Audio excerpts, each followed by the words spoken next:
Hello, my friend.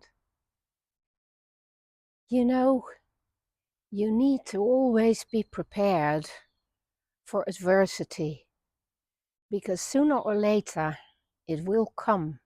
You know this. And yet, what do?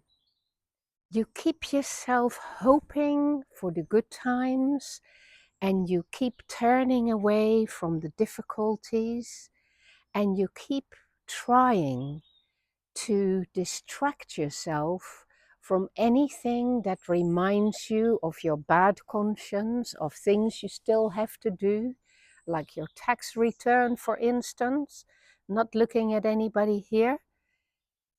You forget that it is by tackling these things that you create the flexibility and the mobility in yourself to be able to withstand all these difficulties.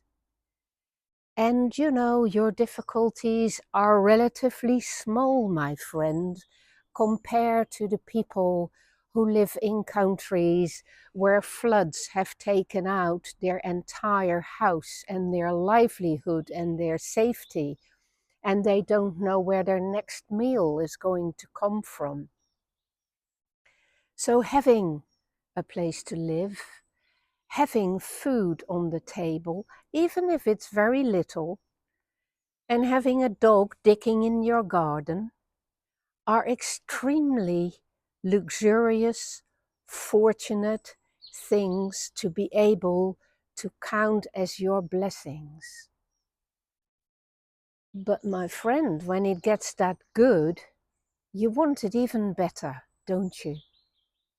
And you want to not have to deal with small irritations or difficulties. You get upset at the slightest thing because, my friend, you are no longer practicing for adversity.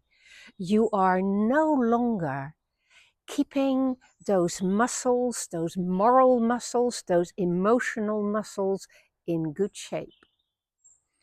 And sooner or later, you will regret that, because each of us does encounter difficulties soon enough. You know that will happen, and that you cannot take all this good stuff and the easy days for granted. And that's why you keep grumbling, isn't it? Because as long as you grumble about the small things, you can forget about the big things. You tell yourself that life is hard enough because you keep getting late for work, or you keep missing your bus or your underground, or you have small problems that require your attention. Yes, my friend, these are important too, but they are just how you keep that muscle going and how you keep yourself growing into being brave and being accountable and being responsible in your life. And it is also, my friend, how you keep counting your blessings, being aware that these small things in your life that you're so worried about all the time are actually there to help you stay on your toes. And that if they weren't there, you would just fall asleep and you wouldn't know how to deal with real adversity if it hit you. So remember that these small things need dealing with, and that when you do so, you start to dread them less. The more you tackle these problems and the less you dread them, and the more you take them in your stride and the less you start worrying about big adversity hitting you.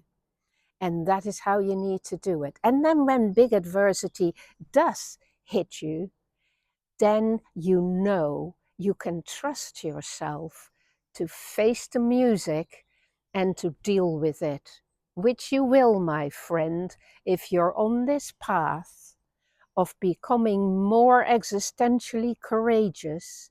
Then you will deal with the big adversity, the big catastrophes when they happen in your life.